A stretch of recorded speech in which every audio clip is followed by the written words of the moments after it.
Hey folks, real quick before we dive in, tell me something. If everything you remembered about your past turned out to be a lie, something carefully edited, erased, rewritten, what would you do? Would you even know it had happened? Drop your thoughts in the comments, I'm curious. Because this story, well, let's just say once you hear it, you'll never trust your memories the same way again. Chapter 1. The ghost signal letters start at the edge of what used to be Seattle, now a fractured skyline of dead tech, crumbling buildings, and sky towers blanketed in ivy. They don't call it Seattle anymore. Most people just refer to it as Zone 9, one of the last known sectors outside of Oracle's control. But back in 2249, it still pulsed with fragments of life. Black market energy grids, memory smugglers, and a lot of ghosts. That's where I first met Kyle Rivera. To most, he was just another burnout, ex-engineer, lived off-grid, eyes always scanning the sky like he expected something to drop out of it. But to me, he was the guy who triggered everything, the unraveling, the truth about what Oracle's really is. It started with a signal. He was scavenging parts from an old relay tower when he caught it, a burst of static on a dead frequency. No origin point, no encryption signature. It shouldn't have even been possible. Those bands were locked down decades ago.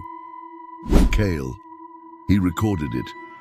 At first it was just noise, sharp, erratic, metallic, like a dying machine trying to breathe.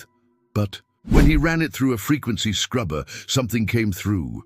A human voice, faint, almost a whisper. You were never meant to forget. That's all it said. No ID tag, no timestamp. But embedded deep in the signal code was something even weirder. An image frame.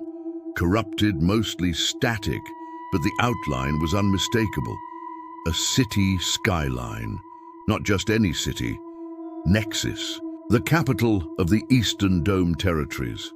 Population 14 million. Known for its vertical farms, floating train systems, and being the first fully synced smart city controlled entirely by oracles. Here's the catch. Nexus doesn't exist. Not anymore. According to every satellite feed, historical record, and official AI-maintained archive, Nexus suffered down 6 years ago. Total collapse. No survivors. The place was buried under containment protocols so intense it was marked a black zone, no data allowed in or out, like it had been wiped off the map. But Kale had a signal, and inside that signal was a live feed, just one frame, of a street corner in Nexus. Lights on, people walking, someone laughing off camera. Alive. He tried showing it to the grid runners, the local tech rats, who still had access to the drift. A kind of digital no man's land that exists outside Oracle's approved data channels. But they didn't want to touch it. Too dangerous. Some even warned him. One guy, a neurojack named Klein, told him, "You chase signals like that, you stop being real.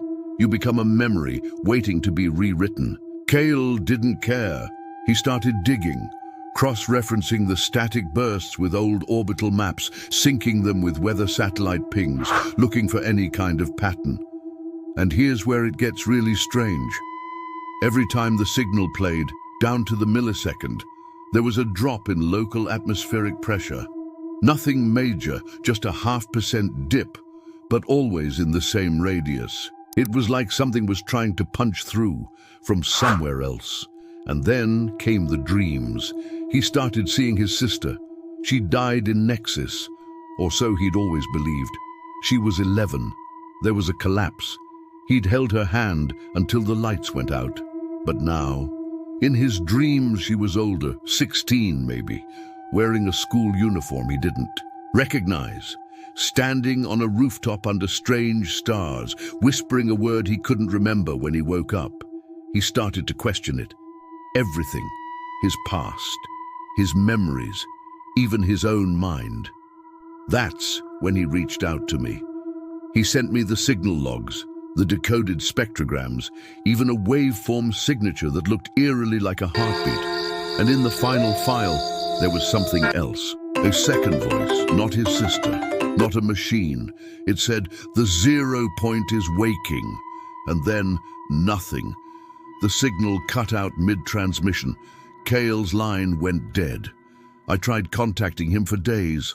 No answer. His grid tag stopped pinging.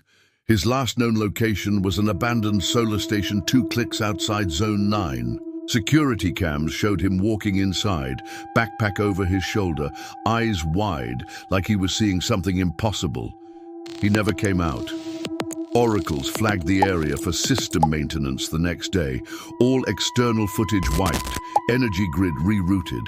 Official logs say the station collapsed due to structural fatigue. But I've seen the feed, the unedited version. The building didn't collapse. It vanished.